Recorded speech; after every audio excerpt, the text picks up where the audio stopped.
हाँ 2 मिनट आ जाए।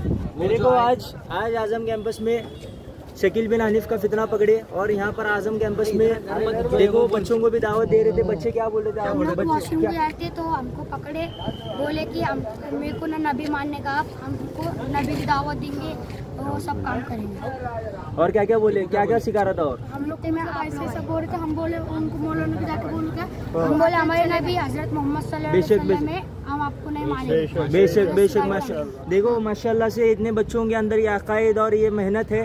तुम आप सब भी हजरात ये मेहनत करें और ये तमाम अपने बच्चों को सिखाए अकायद और अपने अकायद में बच्चों को मजबूत करे और अपने बच्चों को उलमाओं से और मदारिस में जाके तमाम चीज़ें इस्लामी अकायद बहुत ज़्यादा पक्के कराए। देखो ये बच्चों पर आज मेहनत होती थी और खुदा न खास्ता ये बच्चे चले जाते तो आगे नस्लों का क्या होता था। तो इंशाल्लाह इस बात की फ़िक्र करेंगे इंशाल्लाह। बच्चों समझे, अभी किसी का कुछ करने का नहीं, किसी का कुछ मानने का नहीं, बस अपने आखिरी नबी को नहीं